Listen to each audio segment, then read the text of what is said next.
차트로 본다면 우리나라의 엘리어트 파동 이론을 제일 좀 먼저 소개한 거고, 우리나라의 워렌 버핏을 제일 먼저 소개한 사람이 저고요. 아무나 서울대 갔어요. 대학교 2학년 때부터 주식을 했어요. 저 외환딜러 되겠습니다 하고 들어갔죠. 그러니까 서울대를 그 아무나 가는 게 아니라고요. 대표님, 예. 이력을 제가 이렇게 쫙 보니까 일단 서울대에서 학사독서를 네, 그때 아무나 갔어요. 아무나 서울대 갔어요. 예. 그래도 또 아무나 간다고 해서 제가 그때 돼도 서울대 못 갈 것 같아요. 근데 저는 더 인상 깊었던 게 외국계 은행에서 주로 근무를 하셨어요. 외국계 은행만 그때 당시에 고집하셨던 이유가 있으셨을까요? 있죠. 당연히 있죠. 네. 왜냐하면 저는 사실 학교 다닐 때 그 대학원에서 국제금융론을 배웠는데, 국제금융론. 네. 네. 국제금융 시간에 그 당시 그 민사기 교수님께서 하시는 말씀 중에, 야, 내 친구 중에 외환딜러가 있는데 걔가 한국에 와가지고 말이야 스위스로 전화해서 네. 뭐 달러를 사고 팔고 한다더라. 네. 이런 이야기가 완전히 뿅 갔어. 약간 좀 그렇죠. 멋있는. 그래서 제가 사실은 주식을 대학교 2학년 때부터 주식을 했어요. 아, 그 여쭤보려고 그랬었는데 그러니까. 2학년 때부터. 예. 그럼 몇 년도죠? 몇 년이라고 이야기하면 연식이 드러나니까. 굉장히 70년대 후반이죠, 그러니까. 그래서 주식을 공부하면서 주식을 네. 투자하면서 주식에 대해서 이제 트레이딩에 관심이 있었는데 그러다가 이제 그 대학원에서 외환 트레이더 네. 이야기를 하니까 네. 야, 저거 하고 싶다. 재밌겠다. 했죠. 근데 우리나라 그때 하더라도 70년대 후반의 우리나라는 시중은행은 외환 딜링에 대해서는 전혀 아이디어가 없던 그런 시절이었고요. 그래서 외환 딜러를 할 만한 곳이라고는 네. 뭐 투자은행밖에 없었죠, 외국계. 그래서 다행히 네. 이제 그 당시 JP모간 체이스에서 외환 딜러를 뽑는다고 공고가 났고요. 네. 그래서 재빨리 손들고 저 외환 딜러 되겠습니다 하고 들어갔죠. 어떻게 실제로 해보셨더니 이렇게 꿈꿔왔던 외환 딜러의 모습과 실제 업무에서 어떤 차이가 있으셨어요? 뭐 비슷하긴 했는데 네. 여러 가지 에피소드도 많고 그리고 아무래도 이제 서울에 물론 이제 딴 데도 근무하긴 했습니다만은 주로 이제 베이스가 서울이다 보니까 네. 서울은 이제 국제금융시장의 좀 변두리거든요. 네. 아무래도 네. 그러다 보니까 엉뚱한 짓을 많이 했죠. 뭐 제 책에도 써놓기도 했습니다만은 참. 타이밍을 그때 굉장히 여러 번 놓치셔가지고 아 내가 정말 잘못했구나 이런 회고를 많이 쓰셨더라고요. 그렇죠. 그러니까 이런 식이에요. 제가 외환딜러 되고 한참 있다가 우리나라에 이제 로이터나 텔로로이터나 이런 네. 외환 모니터가 들어왔고요. 네네. 초창기에는 그 모니터 자체가 없었어요. 외환 모니터 자체가. 네. 그럼 어떻게 하냐니까 아침에 출근해서 도쿄에다가 텔렉스를 쳐요. 네. Hi friends, 네, FX round up please 라고 이제 현재 환율 얼마니라고 물어봐요. 네. 그럼 걔가 달러엔 얼마, 유로 얼마, 그때 유로가 없었거나 이제 도이치 마크 얼마, 스위스 프랑 얼마, 네. 하고 쭉 주요 통화들의 환율을 쭉 불러줘요. 네. 쳐주죠. 네. 그럼 그걸 쭉 찢어가지고 네. 그걸 카피를 해. 정말 네? 옛날이에요. 옛날 이야기야. 카피를 해가지고 네. 딜러들한테 쭉 나눠줘요. 네. 그럼 그걸 다 책상에 붙여. 그게 하루 종일 환율이야. 와 지금처럼 이렇게 디지털화 돼 있지 않고 그냥 아침에 그 들은 그 환율. 그러니까 쉽게 말해서 어떤 주식으로 말한다면 네. 아침에 요새 주식 얼마예요? 주가 얼마예요? 네. 그럼 아침에 계산가 삼성전자 얼마, SK하이닉스 얼마, 삼성증권 얼마라고 쭉 몇 개 불러줄 거 아니야. 네. 그럼 카피해가지고 그걸 다 가지고 있고 하루 종일 보는 거야. 아, 지금 상상도 할 수 없는. 그러니까 그 이후에 환율이 어떻게 되는지 우리는 몰라. 그렇죠. 예. 그러니까 아침에 계산가 그 당시에 9시 현재의 환율이 하루 종일 환율인 거예요, 그냥. 아니 그럼 너무 대응이 어려운 거 아닌가요? 어렵지. 중간에 뭐 사건이나 뭐 이런 일이 모르지. 벌어지면. 그러니까 예를 들어서 회사에서 전화가지고 현재 환율 얼마예요? 그럼 아침에 그 환율 불러주는 거야. 그런데 이제 거래하고 싶다. 라고 하면은 이제 그때 가서 이제 다시 한번. 도쿄에 가서 네. 야, 이제 달러인 얼마냐? 이제 마르크 얼마냐? 라고 물어보니 와. 당연히 아침에 환율하고 그 당시 환율하고 다를 수밖에 없죠. 뭐 그랬던 시절의 이야기죠. 그러니까. 정말 저는 상상. 호랑이 담배 먹던 시절 이야기예요. 맞습니다. 그럼 어떻게 지금 사실 그런 외환 관련된 시장에서 뭐 정확하게 숫자는 밝히지 않겠지만 몇십 년간 열심히 했죠, 그죠? 오래 했죠. 몇십 년간 쭉 그러면은 그 환율의 흐름 전체적으로 환율의 흐름 보셨을 텐데 과거와 지금은 완전 흐름이 다르지 근데 않나요? 어떠세요? 제가 처음에 외환시장에 들어갔을 때마다라도 네. 서울 외환시장의 하루 거래량이 네. 2천만 불에서 3천만 불 좀 됐어요. 2천만 불에서 3천만 불이면은 한화로 따지면 2, 3억 정도인 건가요? 2천만 불이니까 한 20억, 30억? 아, 20억, 30억. 공 하나 뺐네요. 네. 그렇죠. 좀 되는 거죠. 네. 근데 지금의 외환시장의 환율은 하루에 네. 500억 달러 좀 거래돼요. 네. 완전 규모 자체가 규모 자체가 다르네요. 다르죠. 네. 그러니까 2천만 불, 3천만 불 할 때의 외환시장에서 출발했으니 네. 뭐 정말 이런 이야기 하면은 정종 제 친구들이 내지는 제 아는 분들이 옛날 이야기 하지 마라. 라떼는 말이야. 옛날 이야기 하기 시작하면은 완전히 당신을 건드려 본다. 아, 근데 저는 너무 그런 얘기 듣는 게 신기하고 재밌거든요. 그러니까 네. 그런 얘기 하지 마라라고 하는데 하여간 그랬어요. 그런 시절부터 이제 외환을 봤죠. 지금 사실 환율이 뭐 달러원 환율 보면은 뭐 1,100원 수준, 1,200원 수준 했는데 과거에 한 장 거래하실 때는 완전 달랐나요? 그때 제가 사실 은행에 들어갔을 때 환율이 1달러가 484원 하던 때니까. 484원이요? 네. 그렇게 원화가 그렇죠. 484원밖에. 와. 옛날에 뭐 달러비 세네. 원화 환율이 1달러 100원 할 때 있었으니까. 100원이요? 뭐 제가 태어나기 전 이야기입니다. 저 태어나기 전 이야기입니다. 그러니까 1달러 100원 할 때 우리나라 해방 직후에 어디까지 가실 거예요, 대표님? 그러니까 그때가 네, 100원이었으니까 네. 484원이라는 환율도 뭐 많이 한 4배 넘게. 생소한 환율은 아니고요. 그렇죠. 그 이후에 환율이 IMF 때 2,000원까지 갔었고 그러다가 좀 다시 떨어져가 1,000원 정도까지 내려오다가 리만 사태가 터지면서 1,600까지 갔었고요. 네네. 다시 또 조금 안정을 보이다가 코로나 때문에 한 1,300까지 갔었고 뭐 왔다 갔다 했었죠. 그렇죠. 지금 이번에 쓰신 1분 차트 책 외에도 책을 많이 쓰셨고 보니까 번역도 많이 하셨더라고요. 영어 굉장히 잘하시나 봐요. 그게 제일 부러워요. 일본어도 해요. 중국어도. 아니, 뭐 후이쇼 중국어. 그러니까 서울대를 그 아무나 가는 게 아니라고요, 대표님. 일본어 뭐 되게 많습니다. 네. 근데 보니까 워런 버핏 그분의 책 관련한 번역을 꽤 많이 하셨더라고요. 평소에 워런 버핏 투자나 뭐 워런 버핏에 대한 관심을 많이 우리나라에 갖고 계세요? 사실은 올해 제가 그러니까 아무래도 이제 연식이 좀 오래돼서 그런지 몰라도 네. 그러니까 외국계 투자은행이 있었잖아요, 그죠? 네네. 그러다 보니까 선진 금융 문물을 그래도 우리나라 은행들보다는 좀 빨리 받아들인 그쵸. 편이고 그러다 보니 차트로 본다면 우리나라의 엘리어트 파동 이론을 제일 좀 먼저 소개한 거고 네네. 우리나라의 워렌 버핏을 제일 먼저 소개한 사람이 저고요. 우리나라에 처음으로 예컨대 우리가 지금 잘 쓰고 있는 차트에 있어서는 뭐 RSI며 MACD며 뭐 네. 볼린저 밴드며 이런 것들을 우리나라에 소개한 것도 저고요. 오. 그러니까 뭐 옛날 이야기하면 한이 없긴 합니다만 그러니까 워렌 버핏 이야기는 네. 이제 어느 출판사에서 책을 들고 와서 워렌 버핏이라는 사람이 있는데 네네. 뭐 저는 알고 있었습니다만은 그래서 이 책을 번역해 보지 않겠냐. 네. 그래서 했죠. 그럼 워런 버핏의 투자법에 대해서 많은 책을 번역을 하시면서 한 4권쯤 번역한 것 같은데. 이게 보면은 그래도 이제 대표님도 계속 투자를 쭉 해오시고 금융시장에 계속 몸을 담아 오셨기 때문에 나랑 좀 안 맞는 투자자면은 그 아무리 버핏이라고 해도 번역하기 뭐 싫을 수도 있고 잘 안 맞아서 하기 싫을 수도 있고 그러시잖아요. 근데 그 투자법에 대한 거는 긍정적으로 생각을 하셨던 거예요? 물론이죠. 뭐 당연하고요. 사실 네. 저는 번역을 참 좋아해요. 왜 좋아하냐니까. 왜 좋아하세요? 왜 좋아하냐면 첫째는 번역을 한다는 이야기는 우리나라에서 그쵸. 내가 제일 먼저 보는 사람이잖아요. 그렇죠. 그죠? 네. 두 번째로 저는 보토가 내가 모르는 이야기는 절대로 안 써요.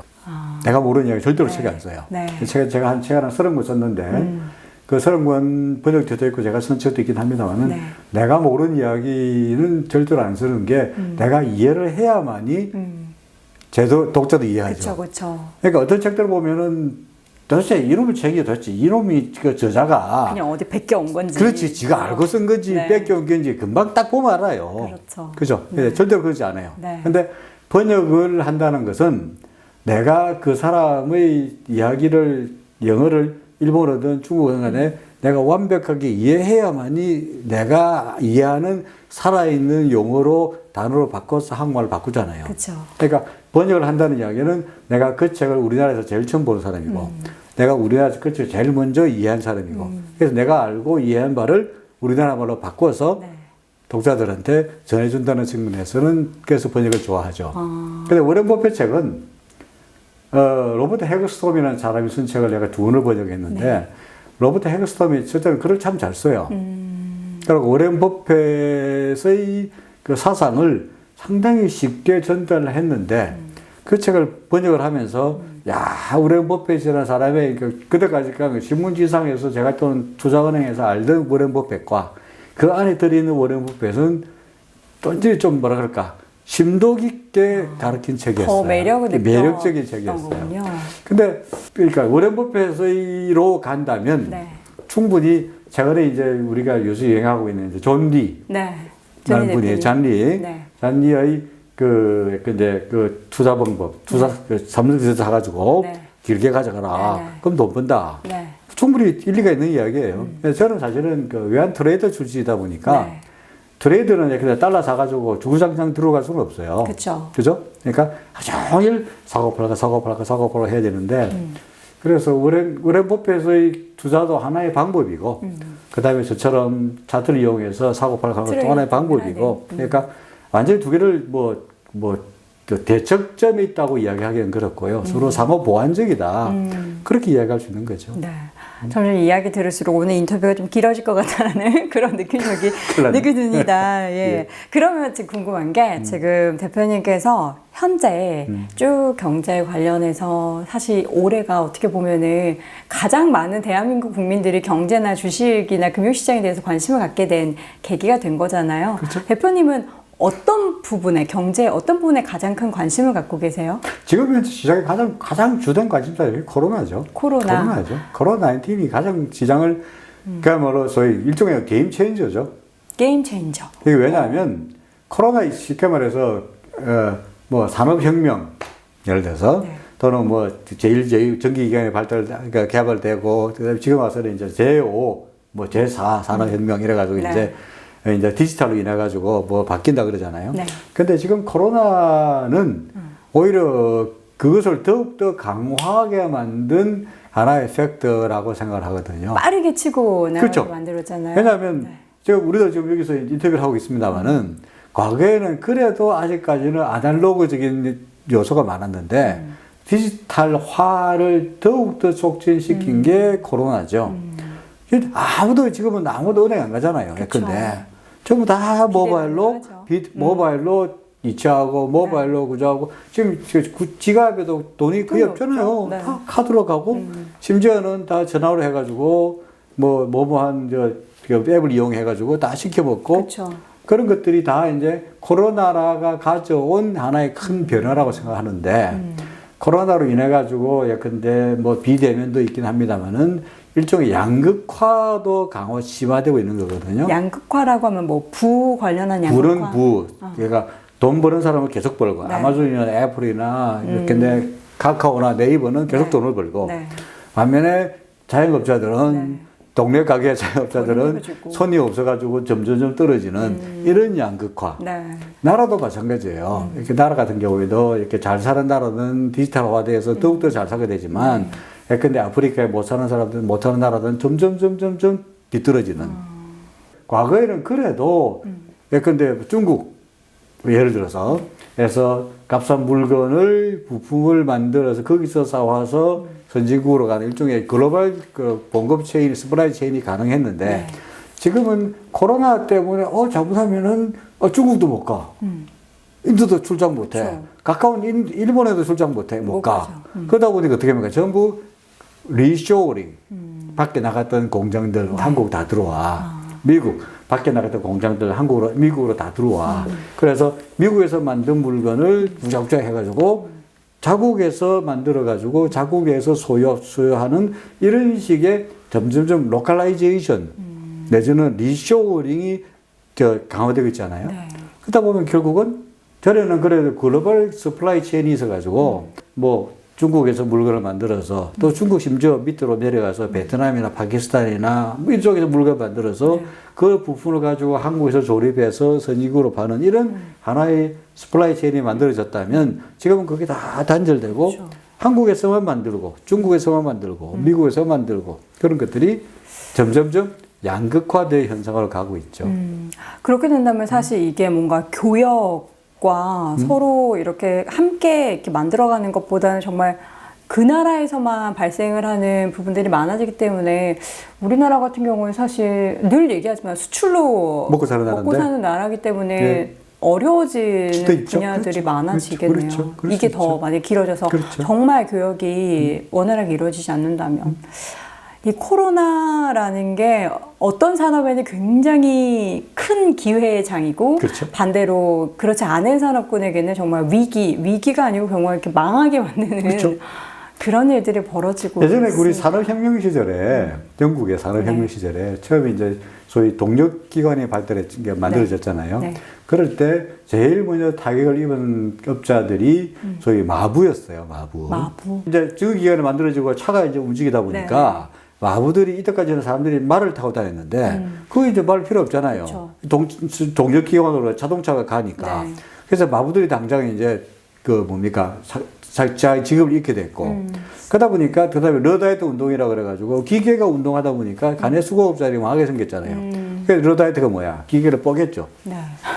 기계를 파괴했잖아요. 이게 러다이트 운동이라고. 네. 그러니까 하나의 뭔가 새로운 혁명이라든지 새로운 그 패러다임이 바뀔 때 반드시 그에 대해서 따라가지 못하면은 피해를 보고 손해보는 사람이 있기 마련이라고요. 네. 그때를 하나의 게임 체인지 기회로 삼아서 재빨리 편성하면은 기회가 되고 수익이 날 수 있는 거고 예전에 예컨대 마부들 그래서 그 우리 유명한 그 붉은 깃발법 이런 게 만들어졌잖아요. 붉은 깃발법 영국에서 그게 뭐냐니까 마부들이 이제 직업을 잃게 생겼으니까 네. 그 회 차원해 가지고 저 자동차 지금 무서운 거야 위험한 거야. 그러니 자동차가 달릴 때 그 30야드 앞에서 두 사람이 붉은 깃발을 들고 자동차가 갑니다. 조심하세요. 라고 하게끔 법을 만든 게 붉은 깃발법이에요. 근데 그로 인해 가지고 자동차가 차보다 사람이 앞에 가서 이제 차 갑니다라고 하니 이러면 자동차가 빨리 갈 수가 없지. 네. 그래서 영국의 산업이 다른 나라에 비해서 늦어진 거고 우리가 자동차라면은 다 생각나는 게 다임러 벤츠 또는 뭐야 볼보 이런 거 또는 뭐 이런 거 생각 르노 이런 거 생각하지 영국의 자동차 회사가 좀 뒤쳐져 없잖아요. 있죠. 네. 그게 제규어, 렌즈. 뭐 제규어 이후의 이야기죠. 네네. 그러니까 그만큼 뒤쳐지게 된 게 규제로 인해 가지고 기존의 산업을 보호하려 보니까 스스로 뒤쳐지게 된 거죠. 지금 그러면 코로나로 인해서 달라진 이 산업군 중에서는 뭐 잠깐 그냥 바로 우리가 직관적으로 알 수 있는 게 이제 뭐 인터넷과 온라인 점점 더 뭔가 이걸 빠르게 만들어지는 이런 산업군에 발빠르게 대처하거나 아니면 새롭게 뛰어들어야지 우리가 이 게임 체인저로서의 돈을 많이 벌 수 있는 그렇죠. 근데 그런 기회를 식당 같은 잡겠네요. 경우에도 얼마 전에 TV 보니까 이런 식당이 있더라고요. 강남에 10층 건물에 몽당닭 식당이야. 네. 그건 몽식당이야. 근데 그 식당에 가보면 그 홀이 하나도 없어. 그럼 다 음식만 몽당 주방이야, 주방. 다 배달. 그렇죠. 그러니까 예를 들어서 그 식당을 운영하는 근데 그 셰프 하는 이야기가 내가 어떻게 강남에서 이런 식당을 만들겠냐 이거죠. 근데 10층 꼭대기에 10층 안에도 이렇게 식당이 몇 개 있어. 이렇게 중국집, 일본집, 쫙 돈가스 몇 개 있어. 다 전화로 배달해요. 배달업체들이 그러면 싹 다 모여 있는 거군요. 그러니까 거기서 요만한 5평짜리, 10평짜리 주방만 있어야 되니까 임대료 적게 들어가. 그 다음에 콜 필요 없어. 대신에 모든 사람이 공동으로 마케팅 해가지고 앱을 만들어가지고 배달로 인해가지고 사니 팔로는 확실해야 돼. 공동 마케팅에. 그러니까 훨씬 더 전에 비해서 수익이 높다 이거야. 그런 식으로 새로운 환경에 빨리 대응하는 것이 살아남는 비결이죠. 네. 지금 사실 뭐 오늘 주식 차트 이야기 뭐 이런 것뿐만 아니라 대표님한테 좀 자세한 인사이트를 듣고 싶어서 제가 정말 질문을 많이 그렇죠.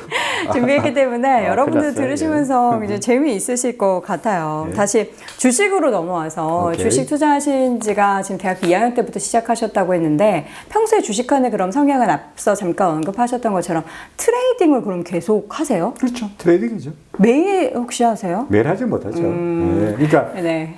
주로 이제 워렌 버핏을 보면서 야 이런 방법도 있구나 해서 워렌 버핏은 사실은 이렇게 이야기했죠. 포트폴리오를 많이 가지고 있다는 이야기는 네가 뭐 하고 있는지 모른다 이야기야 라고까지 이야기해요. 무슨 말이냐니까 네가 확실하게 아는 회사를 골라서 소수의 기업을. 소수의 기업을 골라서 그 주식을 가지고 평생 가지고 가라. 그게 워렌 버핏 이야기거든요. 네. 그러니까 저도 이제 워렌 버핏을 따라서 나름대로 괜찮아 보이는 주식 몇 개를 골라서 이제 평생 포트폴리오 하려고 그러는데 네. 저는 이제 성향상 그게 잘 안 되니 그런 종목을 골라서 네. 이제 사고 팔고를 반복하면서 이제 수익을 좀 극대화하려고 노력하는 편이죠.